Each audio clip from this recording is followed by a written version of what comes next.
Tómas, það nú við hæfi að við tillum okkur hérna niðri hjá Skessuhelli í Keflavík, Reykjanesbæ. Og þetta, þú kannast eitthvað við þig hér. Þú komst eitthvað nálægt þessu. Já, þetta var mjög skemmtilegt verkefni. Þetta svona einmitt dæmi þegar endurnýtt það sem fellur til. Þetta náttúrulega grjótið kemur hérna á Helguvík og allur rekaviðurinn, hann kemur utan á Reykjanesi og vinnuskólinn, þeir hjálpuðu mér að ná í það. Gólfið, það allt bara blágrýti steinvölur utan á höfnum og hérna.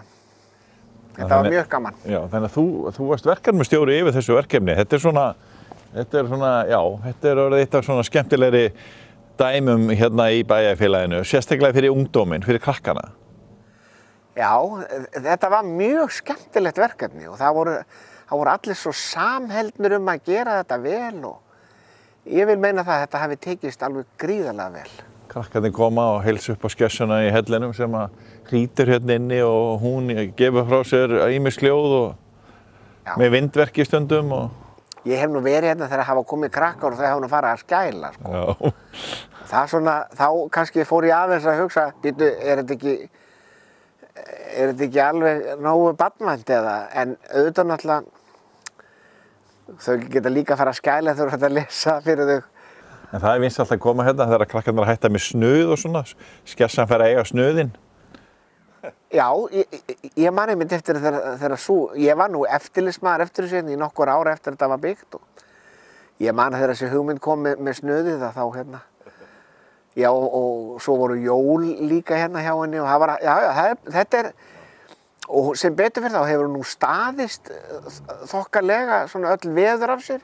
Ég held að hafa nú gefið hérna yfir hana því að torfið fór einhvern tímann á eitthvað flakk á henni. Þetta er svona skemmtileg staðsetning og hérna við smábátahöfnina. Bara þessar sögurnar hennar Herdísar, þær fengu alveg hughljómun hjá heilli kynslóð og það er fellega gaman að því og þetta var mjög skemmtilegt verkefni. En svona blái herinn er náttúrulega stanslaust eða ég vil segja reglulega í fréttunum, Tommy, og við höfum náttúrulega svona af og til verið að fylgjast með þér. Það er gaman að fylgjast með þér sem þú hefur verið að gera. En svona kannski aðeins að nýjustu fréttunum að þið voru að fá mjög veglega styrk frá útvegsmannafélagi Suðurnesja og 5 milljónir króna. Segðu okkur aðeins frá því. Þetta er náttúrulega þín barátta fyrir að hreinsa strandlengjuna og margt í okkar umhverfi. Náttúrulega hefur kannski tengist náttúrulega sjávarútvegi. Þannig að er sjávarútvegurinn eða forsvarsmenn þeirra, þeir að vakna núna eða hafa verið góðir hjá þér? Styrkt þína starfsemi eða ykkar? Sko, ég talaði nú í 20 ár fyrir daufum eyrum. Það var nú eiginlega ekki fyrir að ég hótaði að henda ruslinu bara aftur í sjóinn að það fór að snúast í rétt átt. Auðvitað náttúrulega held ég að samfélagsmiðlar og eitthvað sem heitir samfélagsleg ábyrgð og að vera að keppa að einhvers konar verðlaunum varðandi góða og bætta ímynd í umhverfismálum, ég held að það vegi þyngst. Auðvitað náttúrulega hundfúlt að þurfa að vera að benda á eitthvað. Ég hef nú alveg sleppt í að vera að benda á einhverja sökudólga. Sko, við eigum landið okkar og við eigum hafið okkar og við lifum af þessum tveimur náttúruöflum og okkur ber bara siðferðileg skylda að hafa þetta eins hreint eins og hægt er. Það sem að ég held að hafi verið svona vendipunkturinn í þessu öllu saman að núna í dag þetta ekkert annað en bara verðmæti að eiga hreint haf og hreint land og það alltaf fleiri og fleiri og þjóðin í raun og veru bara algjörlega vöknuð við það að hún er að keppast það reyna að hanna eitthvað á þeim vörum sem falla til, reyna að endurvinna eins mikið og hægt er. Þetta að vera að urða, þetta er orðið algjört tabú og að brenna og svona, það eru svo margir þættir og það er til svo æðislega lausnir og það er bara alveg fullt af fólki sem er að vinna í því að reyna að hafa þessa hluti í betri farvegi. En talandi sjávarútveginn, það er náttúrulega eins og þú segir, þá náttúrulega skiptir það máli að hafið sé eins hreint og eins og mögulegt er. Þannig er þetta svona smá vitundavakning í sjávarútveginum þeirra, þeir sem stýra þar gagnvart þessu, að þeir eru náttúrulega að nýta fiskina ennþá betur og finnst þér hafa orðið vitundavakning svona, já, í hugafærinu þegar menn eru að koma að landi og hvað þeir eru að koma með sér, það er ekki verið að hendi í sjóinn lengur, eða hvað? Nei, sko, Samtök fyrirtækja í sjávarútvegi, hérna SFS, gamla LIU, þeir fóru nú á stað með gamalt slagur í gamla dag sem hét Hreint haf, hagur Íslands og byrjuðu að hvetja útgerðarmenn til þess að koma með að landi allt það sem féll til borð og ég get alveg vottað það að það sem ég er að hreinsa upp úr fjörunum er bara gamlar syndir en það virðist vera dálítið mikið af þeim og þetta er inn í grjótgörðunum, þetta er í fjörunum svo djöflast hann ægir á þessu alveg fram og tilbaka mokar þessu upp á land og það var mjög merkilegt eins og fyrir 2 árum síðan það var háflóð og töluvert brim við Grindavík og þá gengu skaflarnir langt upp á land og eftir sátu bara heilu túnbreiðurnar fullar af plasti sem að sagði manni það að það var svona mikið í grjótinu og þetta var allt saman þrifið og rannsakað svo var bara komið árið seinna og þá var annað eins magn komið því að það er svo mikið í grjótinu og auðvitað það náttúrulega að fjarlæga þetta því að þetta brotnar niður þá í þessar litlu einingar en þetta örplast sem að enginn vill, það finnst örplast orðið upp á Vatnajökli, það er náttúrulega ósköp eðlilegt, þetta er svo lítið og létt, það gufa bara upp og svo rignir þetta bara niður. En útvegsfyrirtækin, þau eru ofsalega samstíga út allt Ísland að koma með allt að landi, hvort sem það heitir það sem að tilfellur borð og aflan eins verðmætan eins og hægt er og nú er verið að nota þorskinn alveg upp til agna. Þetta eru gríðarleg verðmæti að eiga hreint haf og hreint land. Þjóðin, mér finnst hún verið í svona smá keppni núna að vera að endurvinna og vera umhverfisvænn og vera til fyrirmyndar og vilja gera samfélaginu eins gott eins og hægt er því að maður vill ekki vera neitt svona partykiller en sá sem að tekur ekki þátt í þessu nýja trendi sem er í gangi, hann verður bara út undan, hann á ekki séns og svo náttúrulega svo er þetta að drepa allt á samfélagsmiðlum, þú þarft ekki að labba meðfram einhverju svæði einhvers staðar og taka myndir af því og pósta því á samfélagsmiðlum og þá fer allt á annan endan og auðvitað náttúrulega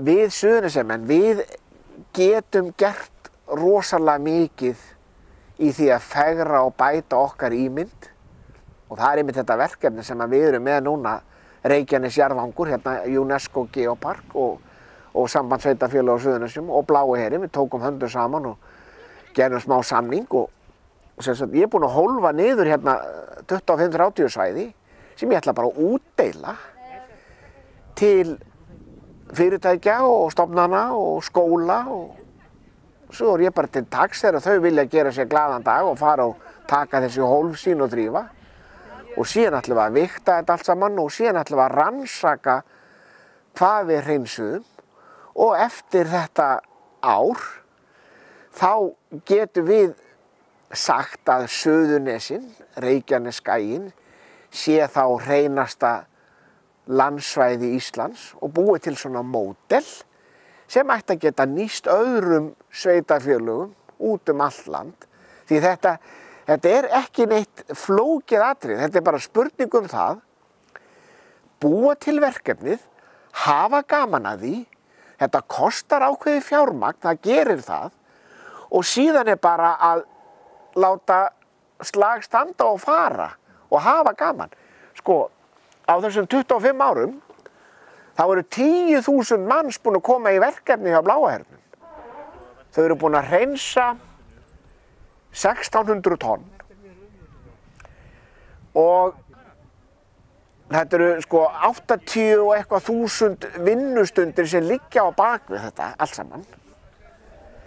Og þessi framtakssemi þessara aðila sem að vilja koma í þessi verkefni, það er þessi umhverfisvitund sem að ég vil meina að þessi núvitund í dag snýst öllum.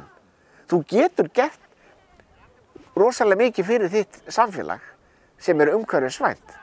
Þegar fyrst náttúrulega áttu bara að skila öllu sem til fellur frá þér í réttan farveg.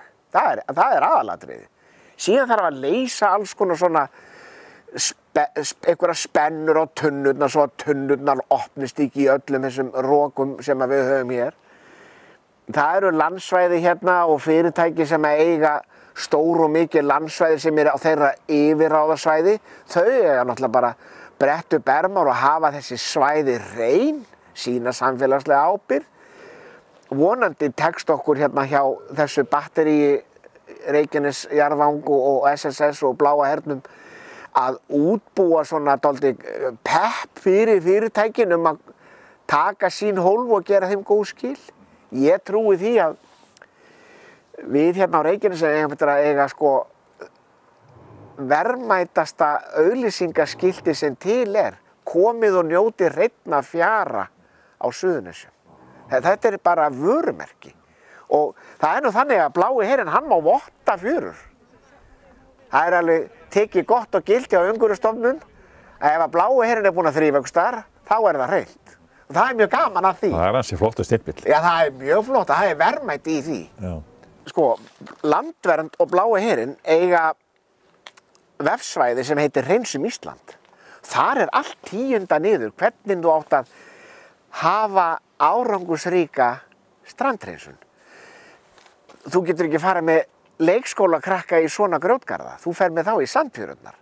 Og þú voru að klæða eftir veðri og aldrei vera lengur en 2 tíma í einu, hafa gaman að þessu, vera með nesti.